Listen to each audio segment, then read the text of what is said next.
মধ্যপ্রাচ্যে চরম উত্তেজনা, কুয়েতের মার্কিন যুদ্ধ বিমান বিধ্বস্ত ও মার্কিন রণতরীতে হামলার দাবি ইরানের। মধ্যপ্রাচ্যে ইরান ও যুক্তরাষ্ট্রের মধ্যে চলমান উত্তেজনা এক ভয়াবহ রূপ নিয়েছে। সোমবার ২রা মার্চ কুয়েতের একাধিক মার্কিন যুদ্ধ বিমান বিধ্বস্ত হওয়ার খবরের পাশাপাশি আরব সাগরে মোতায়েন করা মার্কিন রণতরী আব্রাহাম লিঙ্কনে ক্ষেপণাস্ত্র হামলার দাবি করেছে ইরান। কুয়েতের প্রতিরক্ষা মন্ত্রণালয়ের বরাত দিয়ে সোমবার জানানো হয়, দেশটির আকাশ সীমায় বেশ কয়েকটি মার্কিন সামরিক বিমান বিধ্বস্ত হয়েছে।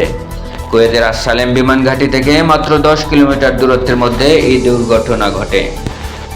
কুয়েতের সরকার দাবি অনুযায়ী বিধ্বস্ত বিমানের সকল ক্রু বেঁচে আছেন। সিএনএন-এর প্রাপ্ত একটি ভিডিওতে দেখা যায়, একটি জ্বলন্ত যুদ্ধ বিমান নিচে আছড়ে পড়ার আগেই একজন পাইলট সফলভাবে ইজেক্ট করে বেরিয়ে আসতে সক্ষম হয়।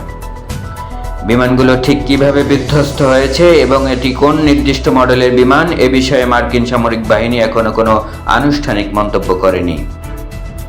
এদিকে ইরানের রেভলিউশনারি গার্ড কর্পস আইআরজিসি দাবি করেছে, তারা উপসাগরীয় অঞ্চলে অবস্থানরত মার্কিন রণতরী ইউএসএস আব্রাহাম লিঙ্কনকে লক্ষ্য করে 4টি ব্যালিস্টিক ক্ষেপণাস্ত্র নিক্ষেপ করেছে। আইআরজিসির বিবৃতিতে বলা হয়, স্থল ও সমুদ্র ক্রমেই সন্ত্রাসীদের জন্য কবরস্থানে পরিণত হবে। উল্লেখ্য, গত জানুয়ারি থেকে আরব সাগরে মোতায়েন থাকা এই রণতরীটি মার্কিন সামরিক শক্তির অন্যতম প্রতীক। ইরানের সর্বোচ্চ নেতা আয়াতুল্লাহ আলী খমেনি সম্প্রতি ইসরায়েল ও মার্কিন বিমান হামলায় নিহত হওয়ার পর ইরান এই প্রতিশোধমূলক হামলার দাবি জানিয়েছে। ইরানের হামলার দাবি সরাসরি নাকচ করে দিয়েছে পেন্টাগন। মার্কিন কর্মকর্তাদের বরাত দিয়ে আল জাজিরা জানিয়েছে, ইউএসএস আব্রাহাম লিঙ্কনকে লক্ষ্য করে কোনো সফল হামলা হয়নি এবং রণতরীটির কোনো ক্ষয়ক্ষতি হয়নি।